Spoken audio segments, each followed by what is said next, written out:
We'll talk to the mullet documentary guy in a minute. As soon as Wesley's done.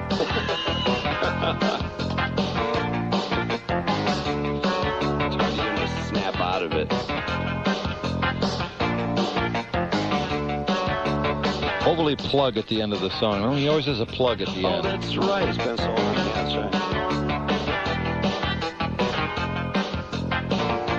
Boring. Yeah, we need to cut this this middle part. This could this thing. Okay, I think he's ready to come back pretty soon. Hard to say. He's getting wacky. Well, there's only 52 seconds left, so.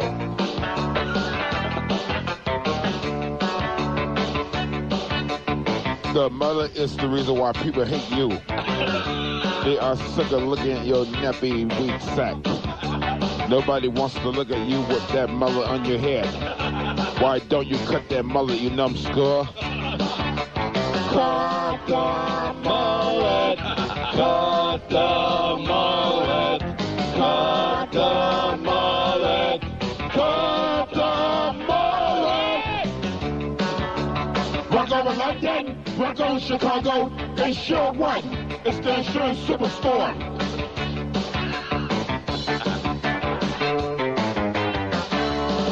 Yeah. Wesley Willis, the schizophrenic, homeless Chicagoan, and cut the mullet. That was awesome. Good time to call. The guy that made the documentary, Brian, one of the guys that worked on it, about the mullet.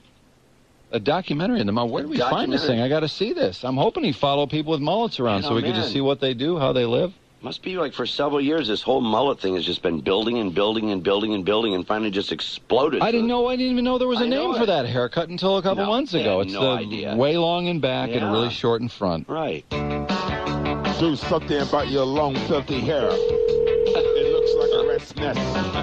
Do something about your mullet. Get out the hair clippers, jerk.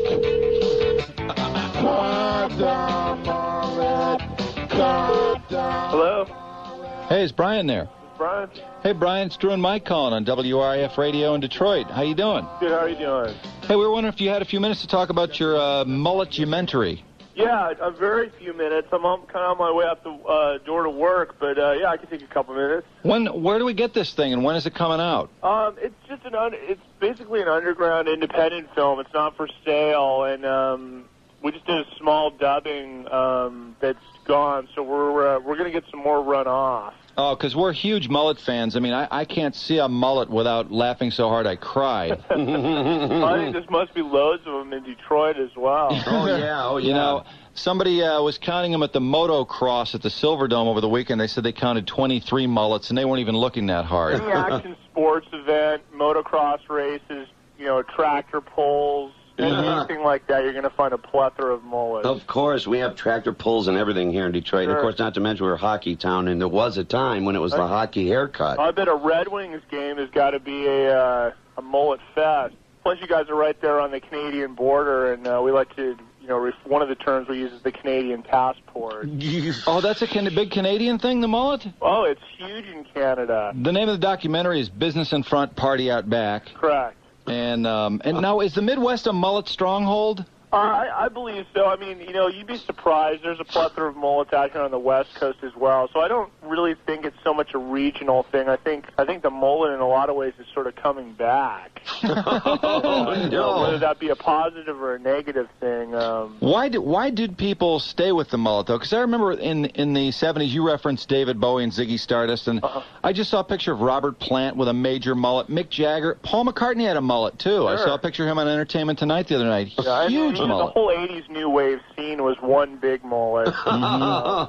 From Bono to the Fix to, you name it, Duran Duran. I mean, the mullet during the mid-'80s was booming. What can you say about people, though, who are wearing mullets now, or why is it coming back, or why did people stay with it? Just because they just stuck with something they liked? Well, I don't really know. I and this is, in the documentary, I had a pretty nice soccer rocker myself circa 87. I played college soccer, so for me at that time it was a popular haircut, and as we moved into the 90s, it seemed like, you know, people started to distance themselves from a little bit, and it was a little rarer. And now, I think, you know, in San Diego at least, I see more mullets every day. So I think it's starting to creep back into culture a little bit. So if we see somebody strolling along with a mullet, we shouldn't just jump to the conclusion that they're just way out of it. Well, I don't know. I mean, you know, there's been a couple ads, Calvin Klein ad with some young kid with a mullet. Yeah, really? Yeah. And it seems like it's almost becoming somewhat fashionable, which is a kind of a frightening thing to think about. See, because I was following a guy in the mall the other day. My wife and I were walking along, and this guy's with, and this chick is a little run down. He's kind of run down. And he's got this kind of a leather jacket on, and this monster black hair. You know, he's all black hair and just this monster mullet, just huge. I mean, just this hair just way down his back, way short on the sides and the front. I couldn't help but thinking, like, look at that. The people that have them now don't look like fashion trendsetters. Well, yeah, I wouldn't say, you know, I think a lot of people that have a mullet aren't aware of the term, or they might not wear the haircut. I think that's probably correct. a safe bet, although... I think that's true. I got to tell you, you know, in San Diego and Southern California in general, I'm really surprised at how many people are still sporting this haircut. I mean, you know, going to a Chargers game, going to a Padres game. Sure. Qualcomm Stadium is a mullet mecca. Why? I mean, they're everywhere, you know, and it's almost like, you know, the title of the film we picked, Business in Front, Party Out Back. You see a lot of people in their 40s, you know, early to mid-40s, maybe trying to kind of cling on to the whole rock culture thing. But they're wearing a suit. But they have an office job, Yeah. and hence the term business in front on it. I still see these guys, though, that they're, you know, by day they have the ponytail and they're walking around, then they slick it back, goes into the ponytail, and it's like they're all business, but yet the hairstyle supposedly says, I'm hip. Yeah, I'm corporate, but I'm hip. And then at night, they open that ponytail into a full-blown mullet. You know, it's similar to a peacock with its plumage. It's like having a convertible, you know? You know, it's sort of like, you know, during the business day, you want people to be aware that you've got rock in you. Yeah, right. And then at night, when you step out, that full plumage comes out. You know, exactly. But, you know, that's the thing with the mullet. These people keep it high and tight, and so it's very neat. Where did the name mullet come from? I didn't even know there was anything called a mullet until a few months ago, and now it seems like everyone knows what a mullet is. And the mullet, you know, as we used it in our little thing, was basically inspired by an article that ran in the Beastie Boys have a fanzine, and in the mid-'90s they coined the term mullet, I guess from the term mullet head, you know, the mullet being a fish. Really? Oh. And they did a 4 or 5 piece spread on the haircut, which was unbelievable. And so, you know, group of my friends, you know, we've all kind of been turned on to the concept for a few years now. A mullet is new to me. fish. Once you start looking for them, there's nothing funnier. Oh my God! I see you use the term 1090 cut too, which means 10% front and 90% back.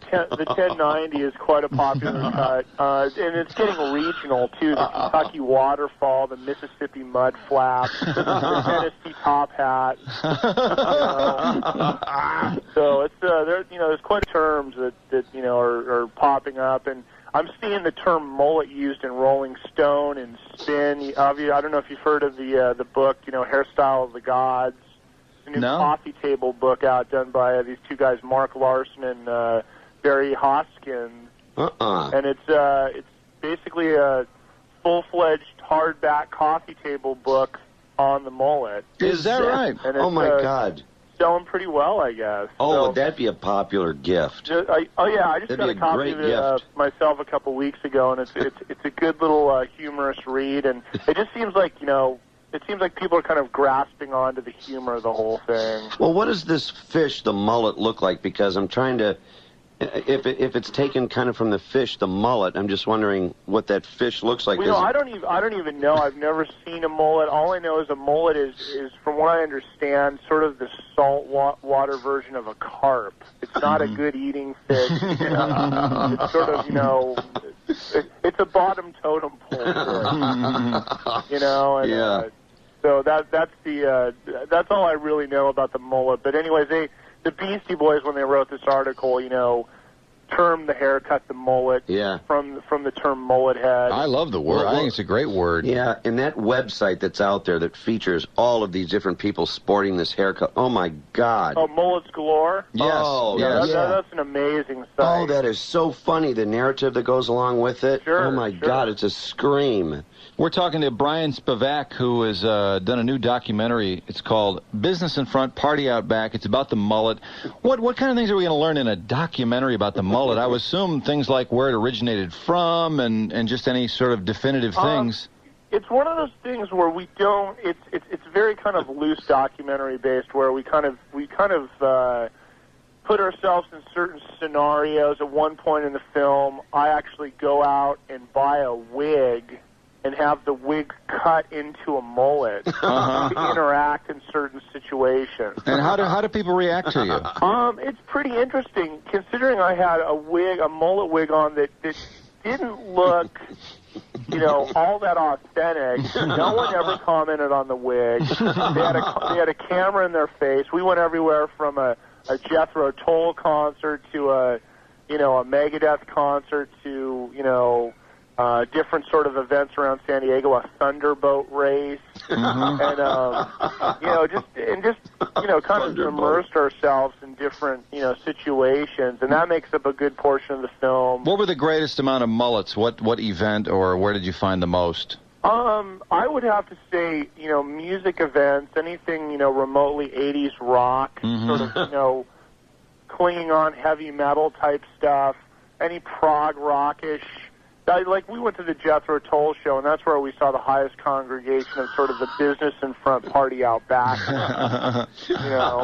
I would love to, I don't know if you did this in the documentary, but I think it'd be funny just to see people with mullets and follow them around, literally tail them and see how they live. And the whole first part of the film is... Get an M.O. is a bunch of stills with the mullet and the fee-mullet.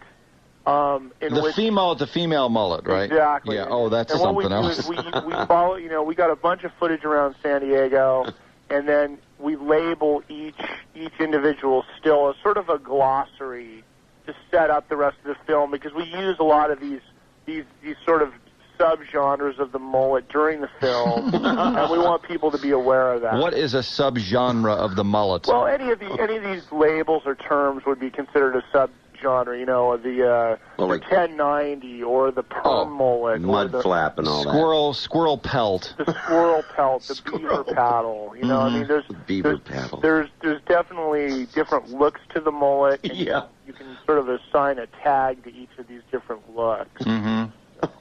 What makes a good mullet? I mean, is there anything that makes one mullet better than another or worse than another? To me, what I find the most entertaining and what I think makes the best mullet is the time and care a lot of these people putting into coiffing, preening, primping the haircut. Yeah. When I see a mullet on the street that's well taken care of, well groomed, I have the highest appreciation for that sort of mullet. Well, I hope we get to see this documentary. Again, it's called Business in Front, Party Out Back, and it's an entire documentary devoted to the haircut we know as the mullet. Yeah, and I recommend that anyone with a camera go out there and do the same thing, Mm-hmm. Yeah. Well, Brian, thanks a lot for the time. All right. And I hope we can, I hope we see it sometime. Think of us if you send a copy of that sucker to Detroit. Yeah, when I get some more dupes run off, I'll send you guys a copy. Oh, yeah, that'd be great. Thanks a million. All right, take care. Okay, Brian. Do something about your long, filthy hair. It looks like a rat's nest. Do something about your mullet. Get out the hair clippers, jerk. Cut the mullet. Cut the mullet. Cut the mullet. Cut the mullet. Get the rat's nest off your head. Get that crazy ass mullet off your skull. Take your ass to the barber shop. Tell the barber that you're sick of looking like an asshole. Cut the mullet. Cut the mullet. Cut the mullet. Mr. Wesley Willis, ladies and gentlemen. Can't wait till we get our documentary on the mullet. That's too funny that Wesley created this so long ago, you know? I don't know how. We haven't gotten anything from Wesley in at least a year and a half, so I would imagine this is Wesley way ahead of his time. I know, way ahead of his time.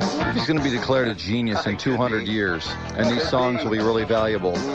Could be.